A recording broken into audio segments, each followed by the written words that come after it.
Hello guys, welcome back to my channel.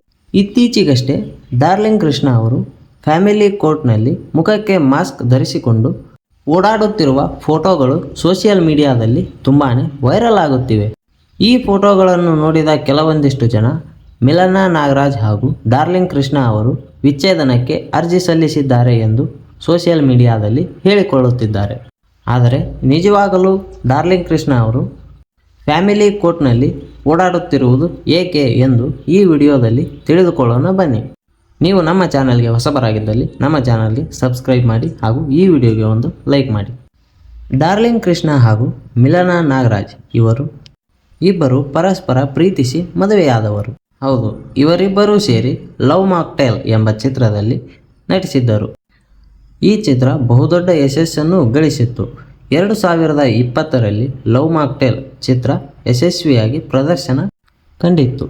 ಈ ಚಿತ್ರದ ಯಶಸ್ಸಿನ ನಂತರ ಇಬ್ಬರೂ ಕೂಡ ಪರಸ್ಪರ ಪ್ರೇಮ ನಿವೇದನೆಯನ್ನು ಮಾಡಿಕೊಂಡು 2021 ಫೆಬ್ರವರಿ 14 ಅಂದರೆ ಪ್ರೇಮಿಗಳ ದಿನದಂದೇ ಇವರಿಬ್ಬರು ಸಪ್ತಪದಿಯನ್ನು ತುಳಿದಿದ್ದರು.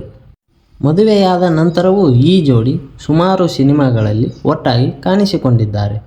ಅದೇ ರೀತಿ ಲವ್ ಮಾಕ್ಟೇಲ್ನ ಮುಂದಿನ ಭಾಗವಾದ ಲವ್ ಮಾಕ್ಟೇಲ್ 2 ಚಿತ್ರದಲ್ಲಿಯೂ ಇವರಿಬ್ಬರು ಕಾಣಿಸಿಕೊಂಡಿದ್ದಾರೆ. ಆದರೆ ಈಗ ಡಾರ್ಲಿಂಗ್ ಕೃಷ್ಣ ಅವರು ಫ್ಯಾಮಿಲಿ ಕೋರ್ಟ್ನಲ್ಲಿ ಮುಖಕ್ಕೆ ಮಾಸ್ಕ್ ಧರಿಸಿಕೊಂಡು ಓಡಾಡುತ್ತಿರುವ ಫೋಟೋವೊಂದು ಸೋಷಿಯಲ್ ಮೀಡಿಯಾದಲ್ಲಿ ವೈರಲ್ ಆಗುತ್ತಿದ್ದಂತೆ ಇವರ ಅಭಿಮಾನಿಗಳು ಆತಂಕದಲ್ಲಿದ್ದಾರೆ. ಈ ಇಬ್ಬರೂ ಕೂಡ ವಿಚ್ಛೇದನವನ್ನು ಪಡೆಯಲಿದ್ದಾರೆ ಎಂದು ಸೋಷಿಯಲ್ ಮೀಡಿಯಾದಲ್ಲಿ ಸುದ್ದಿ ಹರಿದಾಡುತ್ತಿದೆ. ಆದರೆ ಅದು ನಿಜ ಅಲ್ಲ. ಡಾರ್ಲಿಂಗ್ ಕೃಷ್ಣ ಅವರು ಫ್ಯಾಮಿಲಿ ಕೋರ್ಟ್ಗೆ ಹೋಗಿರುವುದು ತಮ್ಮ ವೈಯಕ್ತಿಕ ವಿಚಾರಕ್ಕಾಗಿ ಅಲ್ಲ. ಡಾರ್ಲಿಂಗ್ ಕೃಷ್ಣ ಅವರ ಮುಂದಿನ ಚಿತ್ರ ಲವ್ ಮಾಕ್ಟೇಲ್ 3 ಚಿತ್ರದ ಕಥೆಯೂ ಕೂಡ ಫ್ಯಾಮಿಲಿ ಕೋರ್ಟ್ ಸಂಬಂಧಿಸಿದ ಭಾಗವನ್ನು ಒಳಗೊಂಡಿದೆ. ಹಾಗಾಗಿ ಡಾರ್ಲಿಂಗ್ ಕೃಷ್ಣ ಅವರು ಫ್ಯಾಮಿಲಿ ಕೋರ್ಟ್ಗೆ ಹೋಗಿರಬಹುದು ಎಂದು ಹೇಳಲಾಗುತ್ತಿದೆ.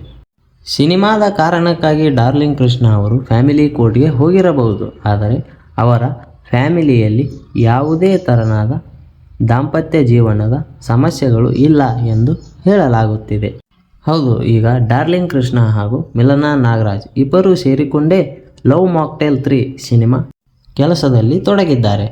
ಈ ವೈರಲ್ ಫೋಟೋ ಇದು ಕೇವಲ ಕೂಡ ಒಂದು ಚಿತ್ರದ ಭಾಗವಾಗಿರಬಹುದು ಎಂದು ಸ್ಯಾಂಡಲ್ವುಡ್ ಮಂದಿ ಮಾತನಾಡಿಕೊಳ್ಳುತ್ತಿದ್ದಾರೆ.